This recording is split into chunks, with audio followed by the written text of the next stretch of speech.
मित्रों, मैं संदेश अपने यूट्यूब चैनल पर आप सभी लोगों का स्वागत करता हूं। आज एक बहुत ही इम्पोर्टेंट टॉपिक पे हम लोग बात करेंगे। Important books in history of geographical thoughts. History of geographical thoughts अर्थात भौगोलिक चिंतन का इतिहास एक ऐसा टॉपिक है, हालांकि कुछ लोगों को ईजी लगता है, कुछ लोगों को टफ लगता है।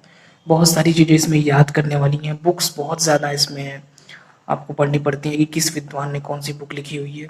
तो ये एक अलग टाइप का एक भूगोल का एक एरिया है कह सकते हैं, जो कि फिजिकल जियोग्राफी जो जनरली बुक पढ़ते हैं, क्लाइमेटोलॉजी, ओशनोग्राफी, उससे बिल्कुल अलग है ये। तो इसमें जनरली मार्केट में आपको अलग अलग तरह की बुक्स मिल जाएंगी और हर बुक की अपनी विशेषता होती है। तो मेरे ये एक सब्सक्राइबर ने मैसेज किया कि कौन सी बुक हमें देखनी चाहिए इसके लिए। तो वहाँ पर तो मैंने उनको कुछ बुक्स के नाम बताए, लेकिन मुझे लगा कि इस पे एक वीडियो होनी चाहिए, क्योंकि बुक डिपेंड इस बात पे करती है कि आपकी तैयारी कितनी है। मतलब कि अगर आपकी बेसिक चीज़ें तैयार हैं तो आपको अलग प्रकार की बुक देखनी चाहिए, और अगर आपकी बेसिक चीज़ें बिल्कुल भी नहीं तैयार है तो अलग प्रकार की बुक आपको देखनी चाहिए उसके लिए। तो आज के इस जो लेसन है, इस चैप्टर में हम लोग कोई टॉपिक नहीं पढ़ेंगे, बल्कि बुक्स पर ही बात होगी कि कौन कौन सी बुक पर्सनली मेरे हिसाब से देखनी चाहिए निश्चित आप लोगों को, अगर आप भौगोलिक चिंतन के इतिहास में अच्छे से अ, समझना चाहते हैं, उसको स्ट्रॉन्ग करना चाहते हैं उस चीज़ को जियोग्राफी में। तो आज आइए हम लोग देखते हैं इसमें। पहली बुक जो पर्सनली मेरी बहुत फेवरेट है और मैंने भी कई बार इसको पढ़ा हुआ है, और रियली बुक में बहुत अच्छी अच्छी बातें हैं, बहुत ही सरल शब्दों में सब कुछ बताया गया है। और ये बुक है एस डी मौर्य सर की भौगोलिक चिंतन का इतिहास। इस बुक की अभी मैं आपको दिखाऊंगा इस बुक में क्या क्या शामिल किया गया, लेकिन इस बुक की सबसे अच्छी खासियत ये है कि ये बुक किसको देखनी चाहिए। सबसे पहले तो हम ये क्लियर करते हैं, जो लोग मान लीजिए जनरली अलग अलग यूनिवर्सिटीज़ में अलग अलग समय पे थॉट्स को रखा जाता है। जैसे जो भौगोलिक चिंतन का इतिहास है, ये अलग अलग यूनिवर्सिटीज़ का अलग है। जैसे पर्सनली मैं सेंट्रल यूनिवर्सिटी ऑफ इलाहाबाद में जब मैंने स्टडी की, तो उसमें जो है, जो हम लोग का थॉट वाला सेक्शन है, उसको रखा गया था थर्ड ईयर में। यूजी के बीए की बैचलर ऑफ आर्ट्स के थर्ड थर्ड ईयर वाले कह सकते हैं हिस्से में, जो हम लोग का लास्ट ईयर होता है, वहाँ पे रखा गया था। बहुत जगहों पर हो सकता है सेकेंड ईयर में रखा जाए, लेकिन बीए लेवल पर अगर आपको बेसिक चीज़ें अभी नहीं तैयार हैं और पहली बार आपको पढ़ना है हिस्ट्री ऑफ जियोग्राफिकल थॉट्स के बारे में, तो फिर ये जो बुक है एस डी मौर्य सर की भौगोलिक चिंतन का इतिहास, I think it is a perfect book. क्योंकि इसका अगर हम थोड़ा सा मैटर देखें, अंदर का सिलेबस जो भी इसमें शामिल किया गया है, तो ध्यान से अगर आप देखेंगे तो इसमें भूगोल का परिचय, भूगोल की इसकी शाखाएं और इसकी मौलिक संकल्पनाएं, इसकी उपागम, साथ ही साथ भौगोलिक चिंतन का विकास। अब आप ध्यान से देखिए, इसमें प्राचीन भारत के चैप्टर को भी शामिल किया गया है। इसके बाद प्राचीन चीन में भौगोलिक ज्ञान, प्राचीन यूनानी एवं रोमन भूगोल, यूरोप में अंध युग और अरब भूगोलवेत्ताओं का योगदान, ये सब हम लोग पढ़ चुके हैं। और पुनर्जागरण काल को भी रखा गया है। 18वीं शताब्दी के जर्मन भूगोलवेत्ता, ये इस बुक की सबसे बड़ी खासियत ये है कि आपको जिस तरीके से नोट्स बनाना होता है, जैसे जनरली यूजी लेवल पर प्रॉब्लम होती है लिखने में इस तरह के टॉपिक्स को, तो इसमें जैसे अब जियोग्राफर्स के बारे में है, तो सभी जियोग्राफर्स का अलग अलग नाम दे करके उनके बारे में बताया गया, जो कि बहुत अच्छी बात है। और इतने ज़्यादा जियोग्राफर्स को इसमें शामिल किया गया है, वैसा बहुत बड़ी बड़ी बुक्स में भी नहीं किया गया है।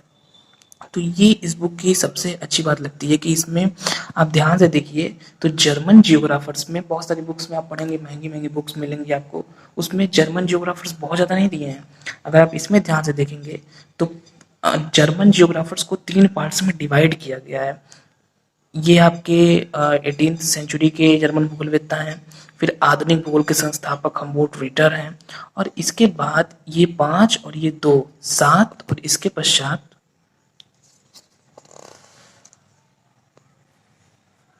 ये आप यहाँ देख रहे हैं उत्तर शास्त्रीय जर्मन भूगोल, मतलब हम्बोल्ट और रीटर के बाद वाले जो जियोग्राफर्स हैं, पेशल, रिस्थॉफ एंड रेटसेल। इधर आपके 5, तो लगभग आपके 12 12 हुए। तो ठीक ठाक जियोग्राफर्स के बारे में बताया गया है, जितने आपको सफिशिएंट है, जितने आपको ज़रूरत है। फिर आपके उनकी जर्मन भूगोलवेत्ताओं की जो इम्पोर्टेंट बातें नहीं, उनके कॉन्सेप्ट्स रहे। इसके बाद फ्रेंच जियोग्राफर्स के बारे में भी उसी तरीके से आप देखिए 15 फ्रेंच जियोग्राफर्स। मुझे नहीं लगता कि किसी बुक में इतने ज़्यादा जियोग्राफर्स के बारे में चर्चा की गई है। तो ये इस बुक की सबसे ज़्यादा बड़ी खास बात है कि इम्पोर्टेंट जियोग्राफर्स को तो ये लेके चलते ही हैं, लेकिन ये जो छोटे नहीं कहेंगे, जो कम इम्पोर्टेंट थोड़ा है, उनके बारे में भी इस बुक में बताया गया है। वही चीज़ सेम ब्रिटिश जियोग्राफर्स में भी मिलेगी आपको। 7 जियोग्राफर्स तो आपको मेन मिलेंगे, और 8 में जब आप पढ़ेंगे तो आपको लगभग 8-10 वहाँ पर भी मिलेंगे। तो कुल मिला जुला के इसी तरह रशियन जियोग्राफर्स में भी, तो कुल मिला जुला के ये कह सकते हैं हम कि जियोग्राफर्स की जो संख्या इसमें दिखाई गई है वो बहुत सही दिखाई गई है। ऐसा नहीं कि सिर्फ 4-5 जियोग्राफर को देके चैप्टर को समाप्त कर दिया गया, ऐसा नहीं किया गया। हर हर स्कूल ऑफ थॉट, चाहे वो रशियन स्कूल ऑफ थॉट हो, चाहे फ्रेंच स्कूल ऑफ थॉट हो, सभी में पर्याप्त जियोग्राफर्स के बारे में बताया गया है। और इस बुक की सबसे बड़ी खास बात जो हमें लगती है वो किसी बुक में नहीं है, आई थिंक। वो मैंने और भी बुक्स अभी मैं आपको दिखाऊंगा, वो इनसे अच्छी, इससे कुछ मामलों में अच्छी भी हैं। लेकिन एक चीज, आधुनिक भारत में भूगोल, ये चैप्टर, इस पर एक लेक्चर भी अपलोड है, आप जाके देख लीजिएगा। बुक्स में बाहर के विद्वानों के बारे में बहुत कुछ बताया गया, लेकिन हमारे इंडिया के जो विद्वान हैं, Chhibber, SP Chatterjee, SC Chatterjee, George Kurian और प्रोफेसर सविंदर सिंह, रामनाथ दुबे, तो बड़े बड़े जो हमारे इंडियन जो जियोग्राफर्स हुए हैं, उनके बारे में बुक्स में नहीं है, कोई चैप्टर ही नहीं है। तो हम लोग क्या, हालांकि सेंट्रल यूनिवर्सिटी ऑफ इलाहाबाद में सिलेबस में भी था हम लोगों के, और हमारी बुक में भी है ये। तो ये एक बहुत ही इम्पोर्टेंट चैप्टर है जो कि इसमें शामिल किया गया है, जो हमारे इंडिया के जियोग्राफर है।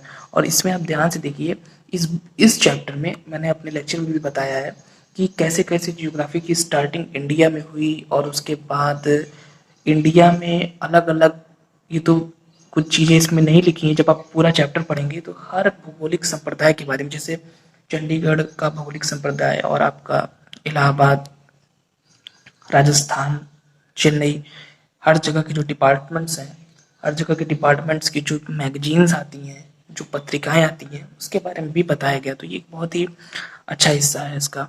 और इसके बाद इधर आप जान ही रहे, नियतिवाद, संभववाद, नवनियतिवाद, प्रादेशिक संकल्पना, भूगोल में डुअलिज्म बहुत इंपॉर्टेंट टॉपिक है, मॉडल, तंत्र विश्लेषण, वैज्ञानिक व्याख्या, फेमिनिस्ट जियोग्राफी एक नया टॉपिक, वो भी इसमें रखा गया है, पोस्ट मॉडर्निज्म, और भूगोल में चिंतन फलक,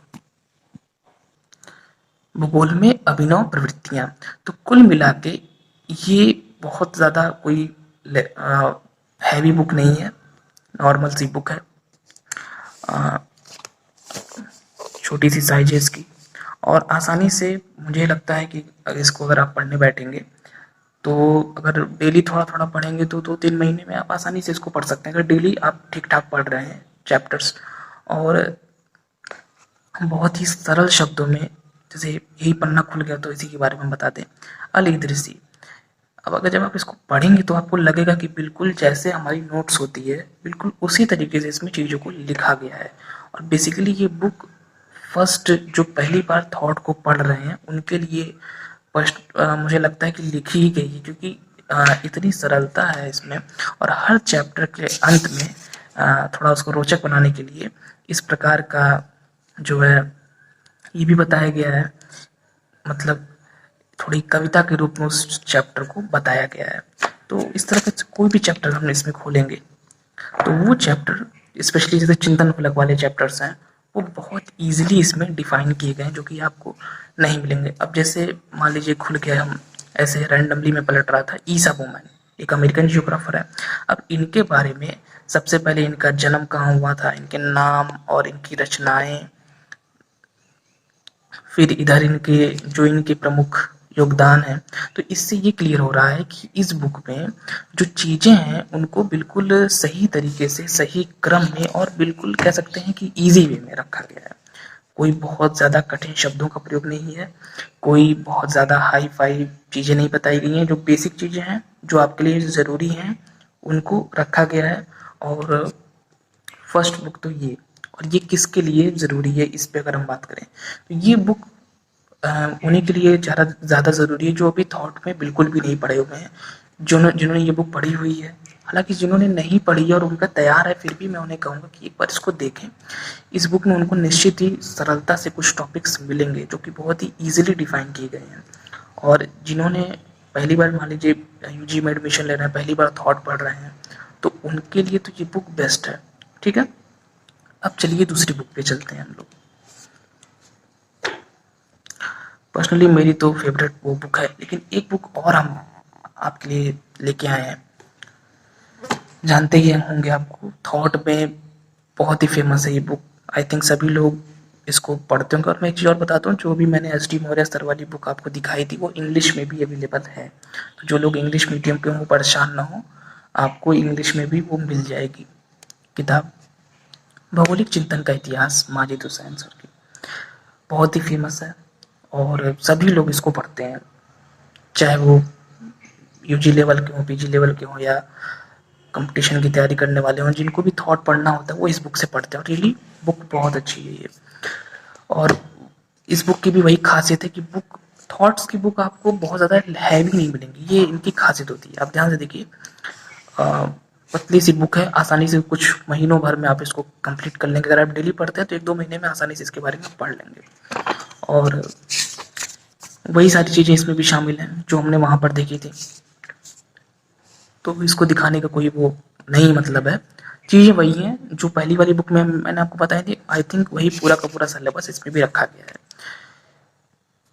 इस बुक की लेकिन एक खासियत है जो हम बताना चाहेंगे, जो पहली वाली बुक से अच्छी है इसमें। इस बुक की एक ये खासियत है, सबसे पहले तो ये मैं क्लियर कर दूं कि ये बुक उनको बिल्कुल भी नहीं देखनी चाहिए जो पहली बार थॉट पढ़ रहे हैं। क्योंकि अगर आप पहली बार थॉट पढ़ रहे हैं और फर्स्ट टाइम में मान लीजिए आप मार्केट गए, इसीलिए बुक्स को थोड़ा सोच के देखना चाहिए। टीचर से आप पूछेंगे तो जनरली टीचर इन्हीं का सर का नाम बता देंगे कि जाइए आप इनकी बुक ले लीजिए, भाई फेमस तो है ही। आप मार्केट गए, दुकान वाले से पूछिए, वो भी कहेगा कि भाई ये बुक तो बेस्ट है थॉट की, आप लेके आएंगे। लेकिन आपका मान लीजिए बेसिक बिल्कुल भी नहीं तैयार है, फिर आप इसको खोलेंगे तो फिर आपको वहाँ पे दिक्कत आएगी, क्योंकि ये बुक थोड़ी सी टफ है। टफ क्यों है ये, इसका रीज़न क्या है? टफ इसलिए है कि जैसे मान लीजिए हम कोई चैप्टर खोले, खोज यात्राओं और आविष्कारों का प्रभाव, ये बेसिकली रेनेसा पीरियड वाली बात है। अब इसमें आपको कहीं पर भी कोई हेडलाइन नहीं मिल रही है, ठीक है। चीज़ें बहुत अच्छी अच्छी बताई गई, चीज़ें इसमें इतनी अच्छी बताई गई हैं, बहुत सारी चीज़ें जो एस डी मौर्य सर वाली बुक में उतना डिटेल पे नहीं थी, उन चीज़ों को भी इसमें शामिल किया गया है। और बहुत ज़्यादा गहराई में जाके चीज़ों को बताया गया है। तो इसलिए इस बुक की अपनी एक अलग खासियत है। की खासियत, जहाँ से लिखा गया है मैटर को, जहाँ से भी कुछ सेलेक्ट किया गया है, उनके बारे में भी बताया गया है पूरे चैप्टर को ख़त्म होने के बाद। तो ये बुक भी बहुत बेहतरीन है। और देखिए, अब जैसे ईसा बोमैन के बारे में है, सैम्पुल के बारे में है,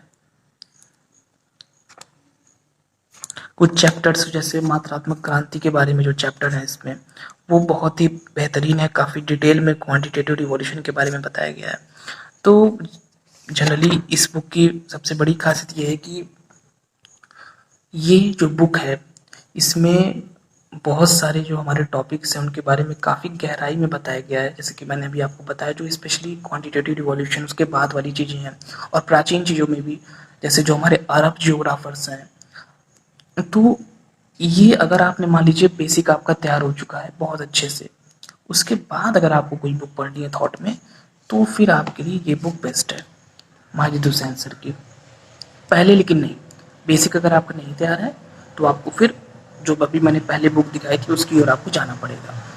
और ये बुक भी इंग्लिश में भी अवेलेबल है, हिंदी में भी अवेलेबल है। इंग्लिश में तो इसका मेन जो इसका एडिशन है वो इंग्लिश ही है, हिंदी तो फिर हिंदी वाले स्टूडेंट के लिए ट्रांसलेट की गई है। लेकिन दोनों में आसानी से अवेलेबल है और दोनों अच्छा है। इसका जो ट्रांसलेटेड है वो भी ठीक है, इंग्लिश वाला तो खैर मेन है ही।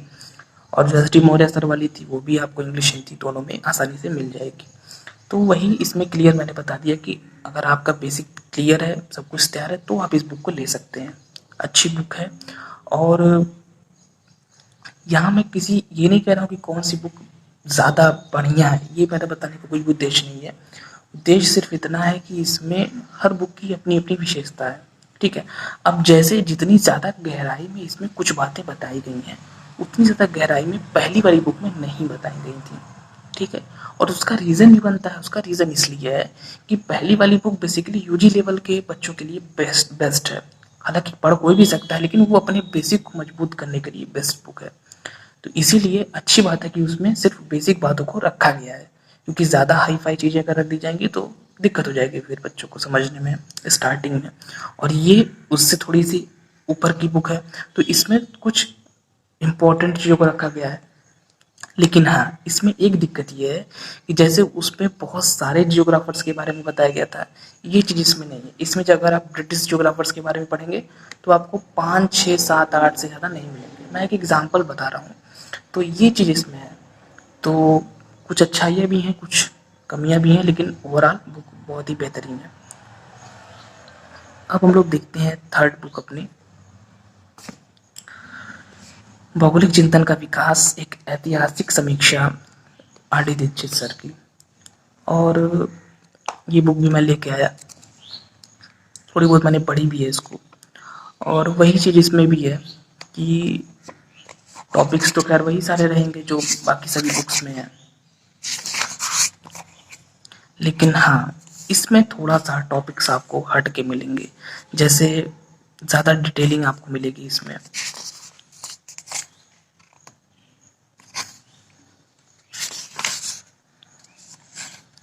और इसकी खासियत ये है कि फर्स्ट बुक आपकी, पहली वाली जो मैंने दिखाया था, सेकंड बुक दूसरी वाली हो गई माजिद हुसैन सर वाली, और ये आपके लिए थर्ड बुक होनी चाहिए। अगर वो दोनों बुक्स का मैटर आपको क्लियर है, तब फिर आपको ये बुक प्रेफर करनी चाहिए। पहली बार में इसको ना लें बिल्कुल भी, क्योंकि अगर मान लीजिए फेमस ये भी बुक बहुत ज़्यादा है, और अगर आप मार्केट में जाते हैं और थॉट की फर्स्ट टाइम आपका बेसिक बिल्कुल भी नहीं क्लियर है और आप इसको लेके चले आते हैं, तो फिर दिक्कत हो जाएगी।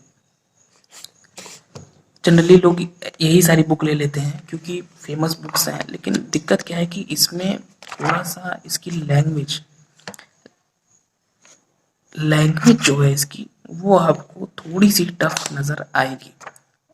अकॉर्डिंग टू अगर हम कंपेयर करें पहली और दूसरी जो हमारी बुक्स थी, उसकी अपेक्षा अगर आप इस बुक्स को देखेंगे पढ़ेंगे, थोड़ा सा आपको लैंग्वेज वाली प्रॉब्लम इसमें नज़र आएगी, थोड़ी सी टफ है। और लेकिन बुक बहुत ही बेहतरीन है, बहुत ज़्यादा डिटेलिंग है, बहुत ही गहराई में जाके बातों को रखा गया है इसमें, और अच्छी किताब है ये भी, इसमें कोई संशय नहीं है। तो कुल मिला के ये हम लोगों की 3 किताबें हो गई यहाँ पे, ठीक है। अब इन तीनों में से आपको कौन सी लेनी चाहिए?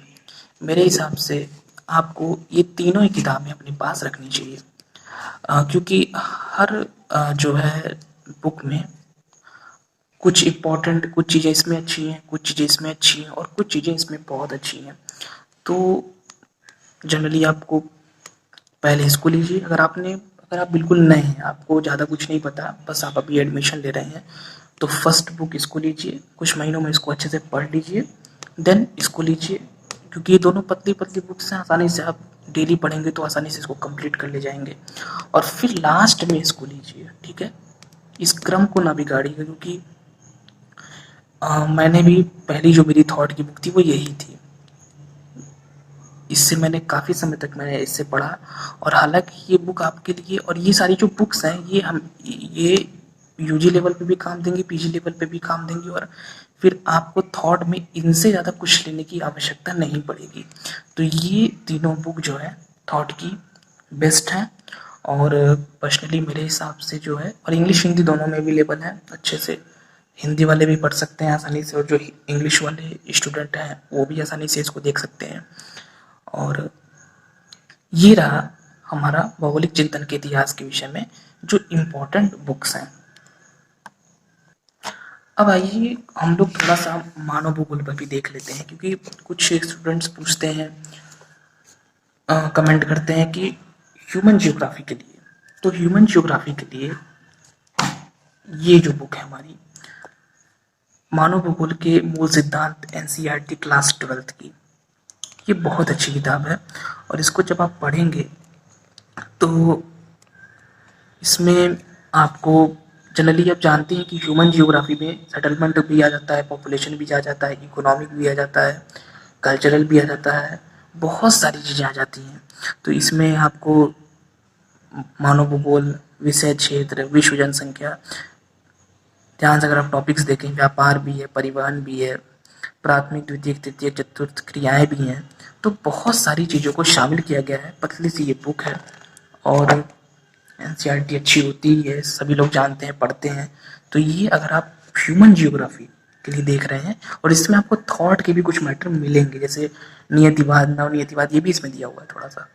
तो ह्यूमन जियोग्राफी के लिए अगर आप देख रहे हैं तो ये बहुत अच्छी है। और अगर बेसिक्स आपके तैयार हैं तो मैं एक और बुक आपको बताता हूँ इसके लिए।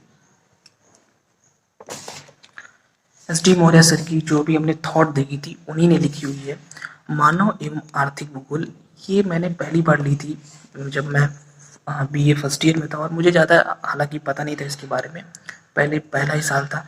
लेकिन हाँ, ये बुक जब हमने पढ़ा इसको अच्छे से, तो लगा कि हाँ भाई, बुक में है, बुक बहुत अच्छी है ये। इस बुक की एक जो खास बात है, जो इसको बहुत ही अच्छा बनाती है, वो ये है कि इसमें बहुत सारी चीज़ों को रखा गया। जैसे अगर आप ध्यान से इसके सिलेबस देखेंगे, जो बुक का सिलेबस है, मानव भूगोल की प्रकृति, इसका पार्ट 1। अब इसमें आप ध्यान से देखिए, मानव भूगोल के मूल सिद्धांत, ये सब आप थॉट में पढ़ेंगे, थॉट वाली चीज़ें हैं ये। नियतिवाद, संभववाद, सारी चीज़ें हैं। फिर जर्मन योगदान, फ्रांसीसी योगदान, ब्रिटिश योगदान, और मनुष्य और पर्यावरण में रिलेशन। फिर इसके बाद जनसंख्या और अधिवास का भी मैटर दिया हुआ है। फिर इधर आप देखेंगे तो जनजातियां भी हैं, भारत की जनजातियां, कुछ सोशल जियोग्राफी जो एक हमारी ब्रांच होती है सोशियोलॉजी से जुड़ी हुई, उसकी भी चीज़ें दी गई हैं। फिर ऊपर आप देखेंगे तो मानव प्रजातियां, फिर इधर आप देखेंगे तो जनसंख्या का वितरण एवं घनत्व, जनसंख्या प्रवास, संगठन, जनसंख्या संसाधन संबंध, नीति भी है, सेटलमेंट के बारे में भी है, रूरल सेटलमेंट भी है, अर्बन सेटलमेंट भी है। फिर आइए देखें, खनिज शक्ति संसाधन, विनिर्माण उद्योग, अंतर्राष्ट्रीय व्यापार, कृषि प्रदेश, बहुत इंपॉर्टेंट टॉपिक है। ये सारी जो चीज़ें हैं, ये आपकी रिलेटेड है हाँ, ये इकोनॉमिक जियोग्राफी से, आर्थिक भूगोल से, और विश्व के प्रमुख धर्म, सांस्कृतिक परिमंडल और सांस्कृतिक उद्गम स्थल। तो टोटल इसमें ये 33 चैप्टर्स हैं, और ये इसकी सबसे बड़ी खास बात है कि इस एक बुक में आपको